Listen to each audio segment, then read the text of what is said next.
Hi guys, my name is Oksana and today we will be talking about the new Natasha Denona Midi Xenon palette.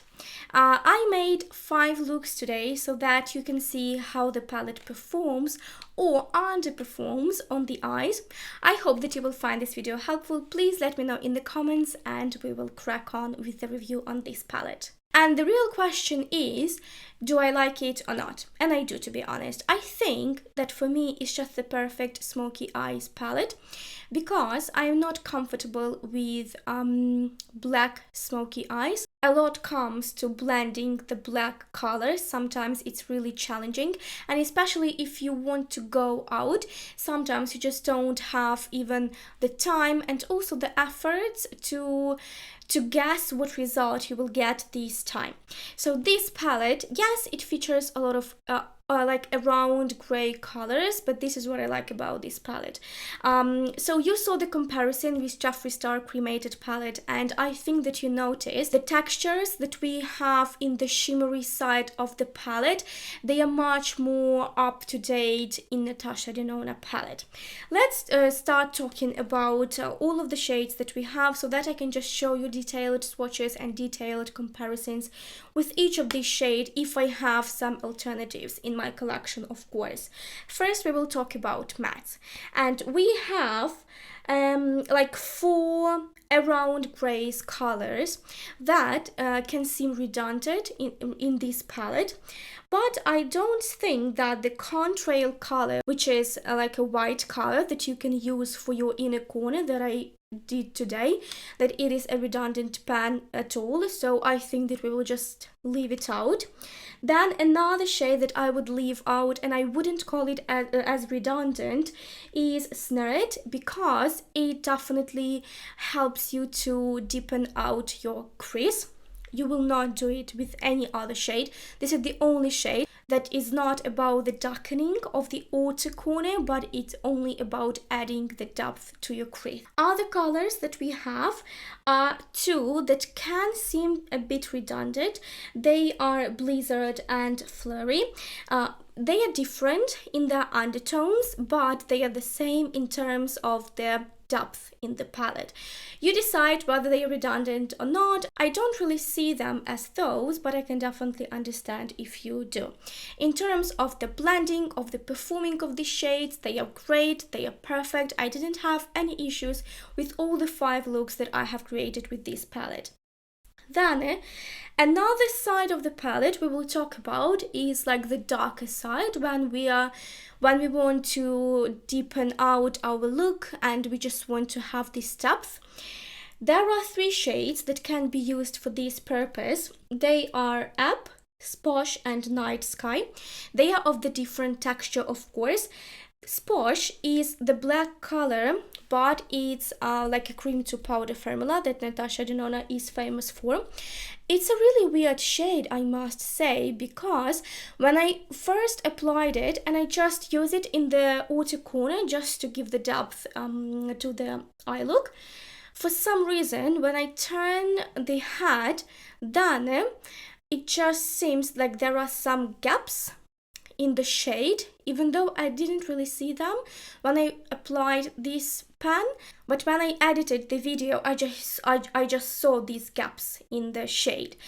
Really weird one. So today I just wanted to test this shade one more time so you can see it today on the lid. First I applied it all over the lid as a base for my smoky, and then I went over with this black metallic shade.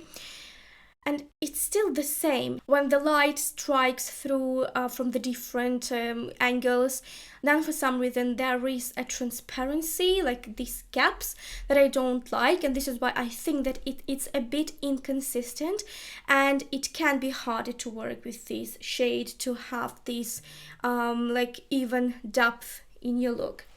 Then another two shades that can be used for the depth purpose, they are Ebb and also Night Sky. They are both satins. I wouldn't definitely describe it as cream to powder. This is just a plain satin, and this is like black to blue to deep blue satin. It's okay. I can't say that I am fascinated about this shade, but I can't say that this is bad. It definitely has its purpose. It's one more option for you to give the depth to the look, so it's okay. Then the color Ebb, it has a deep blue undertone to it, and even though when I featured the second look you can't really say it and like tell from the camera, but I definitely see it in the real life, and this is what matters. Now let's talk about shimmers of the palette. So there are definitely different formulas. There is a very plain satin Rime. I used it like in most cases for the inner corner, and it performs perfectly for such a goal. Then we also have another shade which is quite interesting when it comes to its formula. So it's not a satin, it's not a metallic, it's something very sheer, but still it has a lot of reflection to it, but it's not like a foiled metallic because it doesn't have this like colorful base or intense base. So it's something atlasy looking on the eyes, very beautiful, don't have any issues with it. And another shade is Stellar, and of course this is already the sparkle that we love from Natasha Denona. This is one of her new formulas, and oh my god, this is just perfect all over the lid. I paired it with the metallic shade which is called Gru. I'm sorry if I mispronounced that one. To be honest, I like it because it's not a foiled metallic. It still has some shine to it, but it's not like over glittery, over glimmering. It's again atlasy looking, but still it has an intense color base. Amazing shade. I like it to pair with another shades. I also used it all over the lower lash line, just perfect. Then the very interesting shade, which is a black metallic, I have it today. I would definitely describe it as sparkling metallic because it has a solid black base, but there are a lot of glimmery particles, and it just has this wet effect to the pan. Perfect. I used it today all over the lid, and I think that it's just stunning. I think that in terms of the creaminess and in terms of the like up-to-date formula among the ones that we already saw on the market, this one is one of the best because I tried to compare it with the Jeffree Star, also black metallic, and Jeffree Star's is definitely the driest one that I touched, to be honest, to this day. Then another shade, which is like a dark horse for me, is Supersonic. It's a silver pan, and in most cases I don't like silver on my eyes because it looks very out of the picture, to be honest. Like it's not cohesive with the look. But this shade, it has a lot of colorful particles all over the base. They purple, they are red, they are bluish. It also has a wet effect. If we are talking about the formula and the finish on the eyelid, I'm in love with this pan. I believe this is one of the best pans in this palette.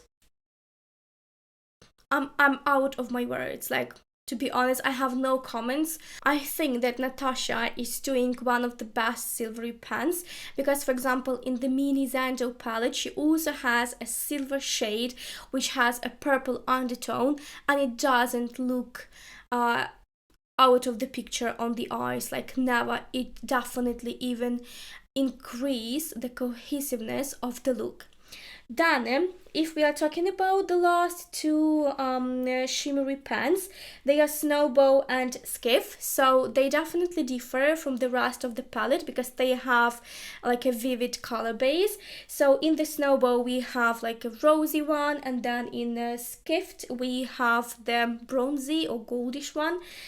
bronze one, I think this is the terrible formula because it just looks horrible on the lid. It intensifies the texture when there is even nothing to intensify, to be honest. Something that I don't really understand why this shade is in this palette. There are no other shades with the same formula. I wouldn't definitely put this one in this palette, to be honest, if you ask me. And the last shade, it will be Snowball, and this is the perfect sparkle with the glimmery effect, with the wet effect on the eyes, just perfect. It's a rosy tone, shimmery pen, and it also pairs well with Up. I had the look created with these two shades and they look stunning together. I think that in terms of the shimmers of the palette, there are definitely a lot of formulas to play with. Yes, there are some crossovers, especially when we are talking about the Rhyme, Stellar and Never. I'm not sure that they should be all included here. They are of different texture, but in terms of the color, they look pretty the same, to be honest. But this is what we have. If I want to draw the conclusion on this palette, if I like it or not, I definitely like it. It's just a perfect palette for me, for the smoky eyes, very easy to work with. And I think that the reason being for my liking is basically because this palette just suits me. Even though I think that I have quite a warm complexion and a lot of the cool toned palettes, for example, like Marc Jacobs Stiletto at the back of their time, or for example, Huda Beauty Wild Jaguar, or even Huda Beauty Rose Quartz, they don't really look amazing on me. But this palette, and also, by the way, Jeffree Star Cremated, I like this palette on myself. These are my thoughts. I hope that you liked this video, that you found this helpful. Please let me know in the comments if this is the case. And I will see you guys in my next videos as well. Bye guys, have a good one.